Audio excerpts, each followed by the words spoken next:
In the sweltering summer of 2025, a 7-month-old baby disappeared without a trace.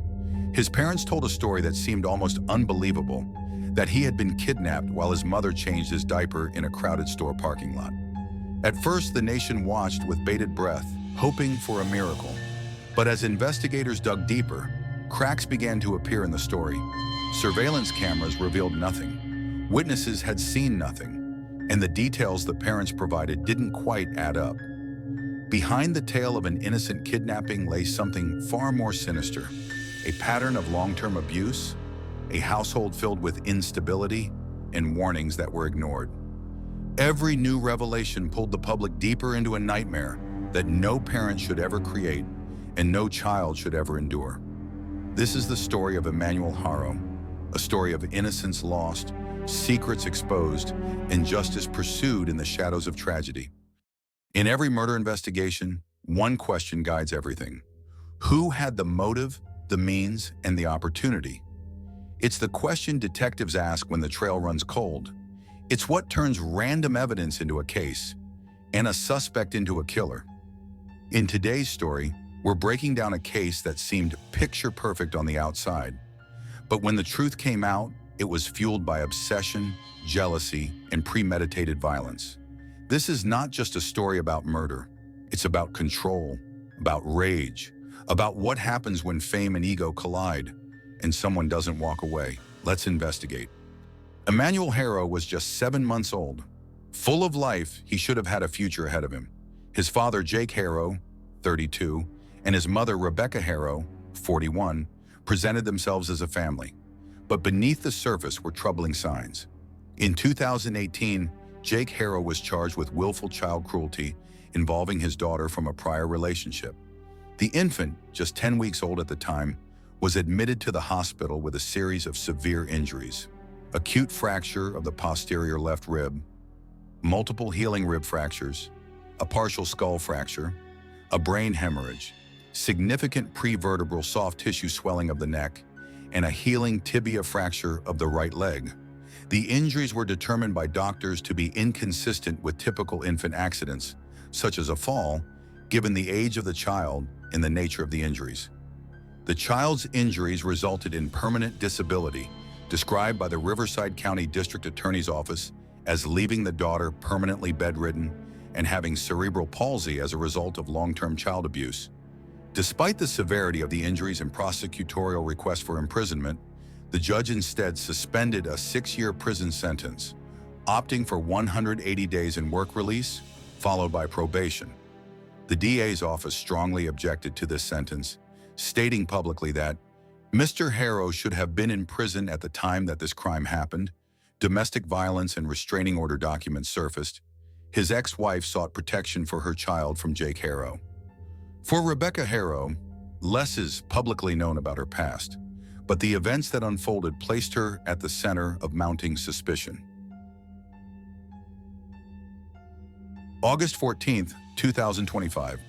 Rebecca reports that she was outside a sporting goods store in Yucaipa, California, changing Emmanuel's diaper when she was allegedly struck and knocked unconscious. When she came to, her son was gone. The story triggered a large-scale search and media alerts.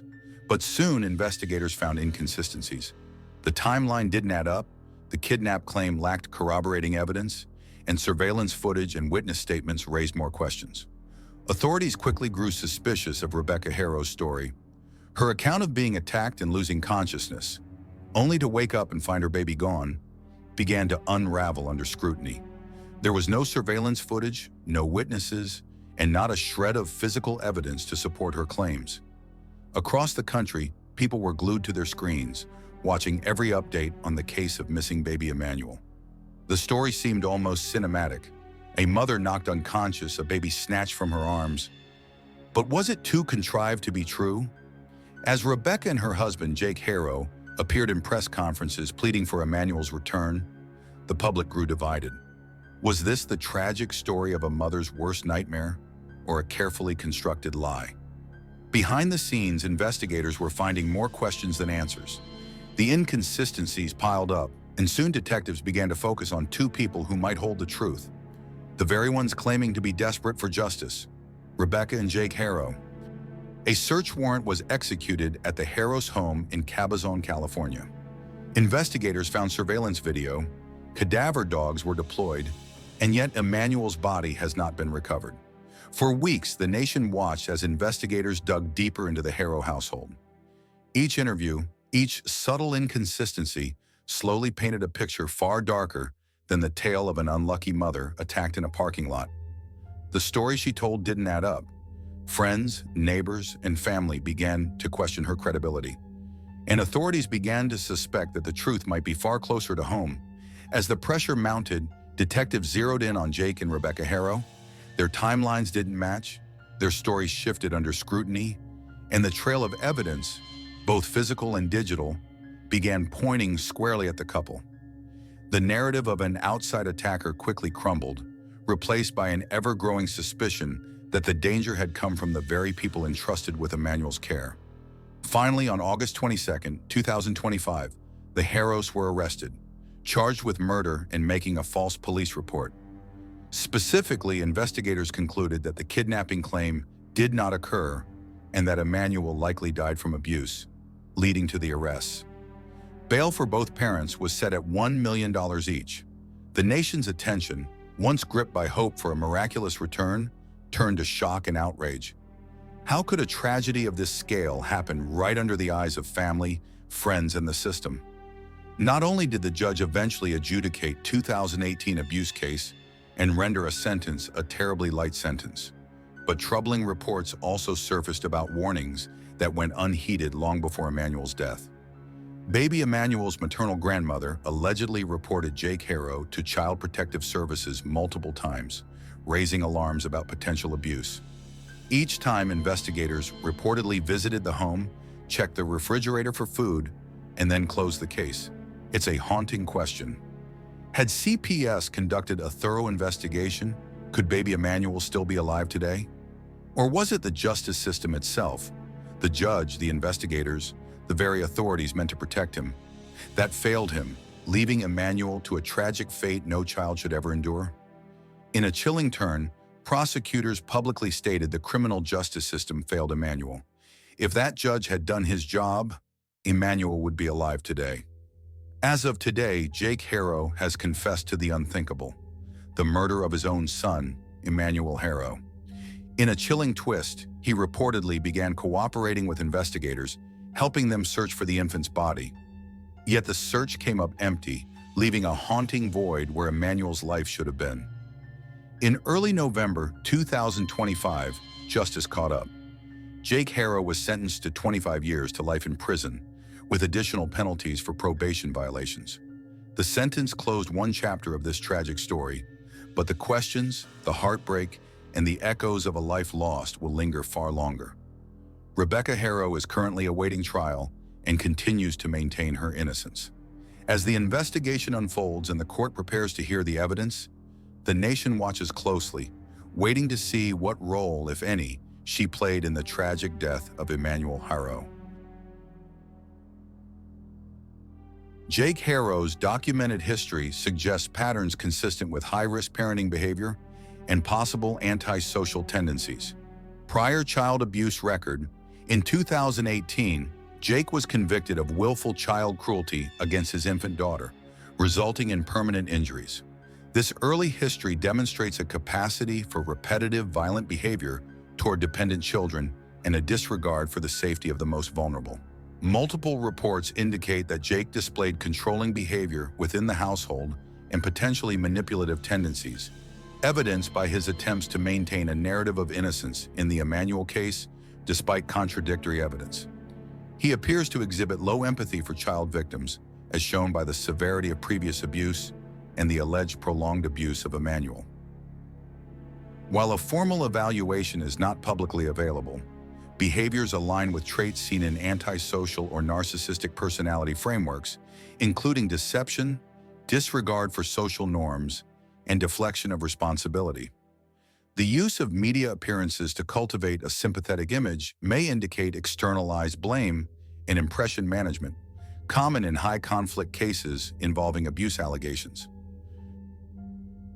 Rebecca Haro's public behavior and reported inconsistencies suggest potential features that warrant forensic consideration.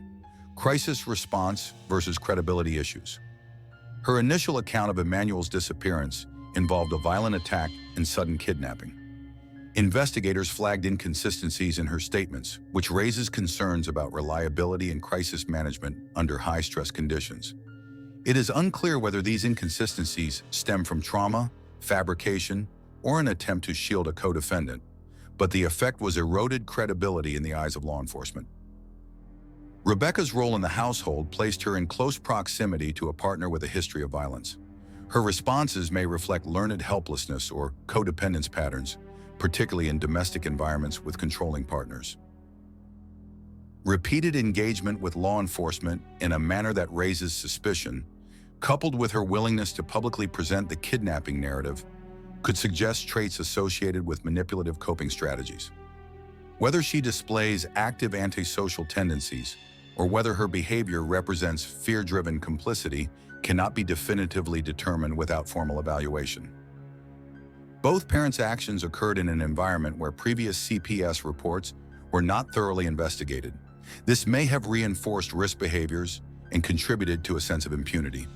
The combination of prior abuse, Jake, and high-stress parenting situations, along with possible codependence, Rebecca, created a toxic domestic dynamic where neglect and abuse could escalate undetected.